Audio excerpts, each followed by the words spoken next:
Magandang umaga sa ating lahat, Grade 2. Narito na naman po tayo para sa isang makabuluhang aralin ngayong araw. Bago tayo dumako sa ating pag-uusapan ay gusto ko lamang ikaw tanungin ng, kumusta ka? Hangad ko na ikaw ay nasa maayos at mabuting kalagayan ngayong araw. Nakaraang aralin ay tinalakay natin ang tungkol sa mga tradisyong panrelihiyon sa ating pamayanan. Ngayong araw, Grade 2, ay meron tayong panibagong aralin tungkol sa mga tradisyong pansibika sa ating pamayanan, Aralin 2.5. Sa araw na ito ay inaasahang matututuhan mo ang mga sumusunod na pamantayan sa pagkatuto. Una, nakikilala ang mga tradisyong pansibika bilang bahagi ng kulturang di material. Pangalawa, naiisa-isa ang mga tradisyong pansibika sa kinabibilang pamayanan. Pangatlo, nailalahad ang impluwensya ng mga tradisyong pansibika sa paghubog ng pagkakakilanlan at panghuli na ipapahayag ang kahalagahan ng mga tradisyong pansibika ng kinabibilangang pamayanan. Ano po ba ang ibig sabihin ng tradisyong pansibika? Ito ay bahagi ng kulturang di material ng ating pamayanan. Sa mga okasyong ito, inaalala natin ang mga matatapang na Pilipino na nakipaglaban para sa ating kalayaan ng bayan. Mahalagang maunawaan na ang mga tradisyong ito ay nakapag-ambag sa paghubog ng ating pagkakakilanlan bilang bahagi ng isang pamayanan. Ang mga pagdiriwang na ito ay diniklarang piyesta, opisyal upang maging maayos at makabuluhan ang ating paggunita. Alamin natin ang mga tradisyong pansibika na ginugunita at ipinagdiriwang sa bansa. Una riyan ang Araw ng People Power.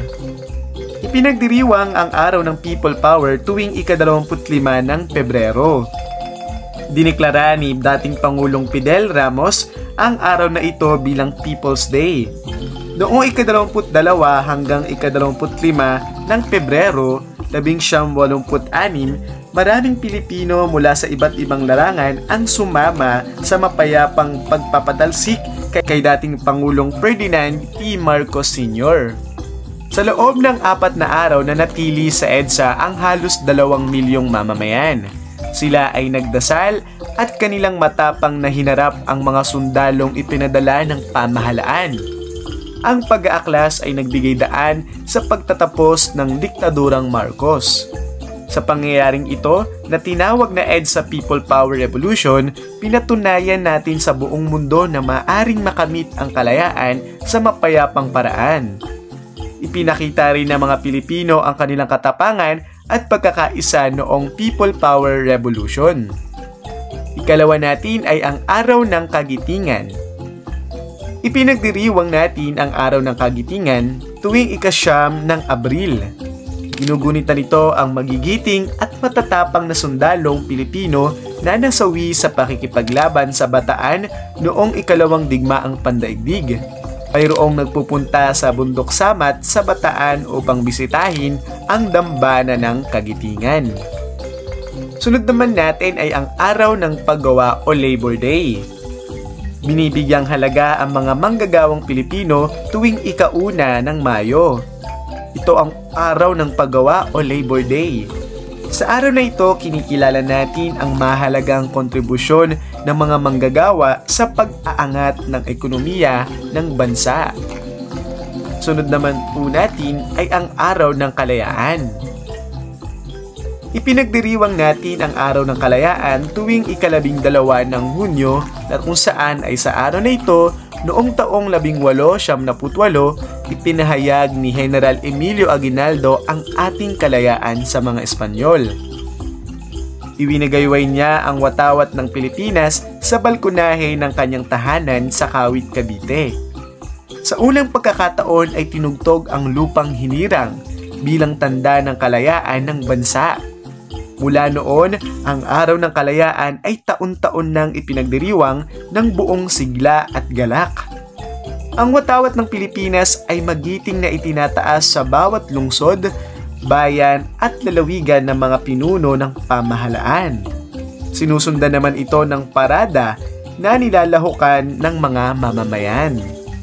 Sunod naman natin ay ang Araw ng Mga Bayani. Tuwing huling Lunes ng buwan ng Agosto, ipinagdiriwang ng mga Pilipino ang Araw ng Mga Bayani.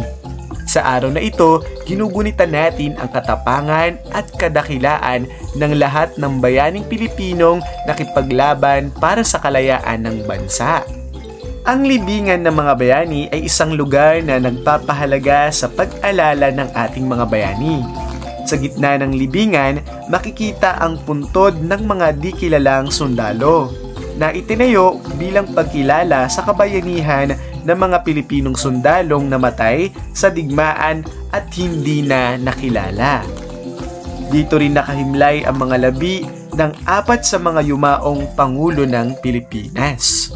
Tuwing ika-30 ng Nobyembre, inaalala natin ang kaarawan ni Andres Bonifacio, na nakilala bilang ama ng Katipunan.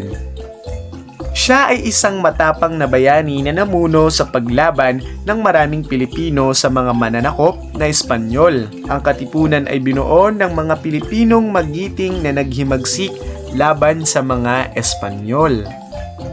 Panghuli natin ay ang Araw ni Rizal.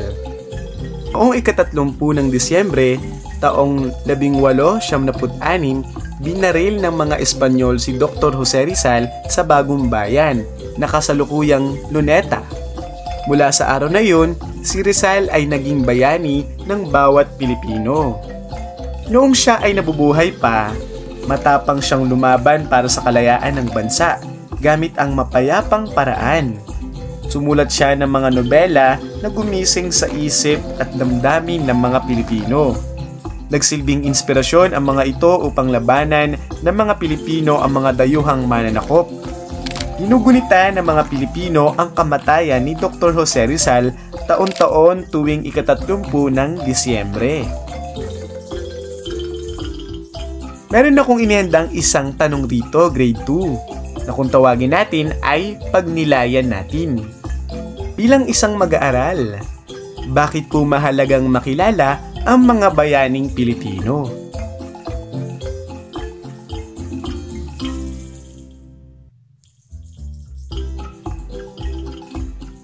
Sige nga po, balikan natin ang ating tinalakay ngayong araw tungkol sa mga tradisyong pansibika sa ating pamayanan.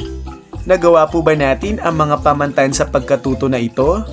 Una, nakilala po ba natin ang mga tradisyong pansibika bilang bahagi ng kulturang dematerial?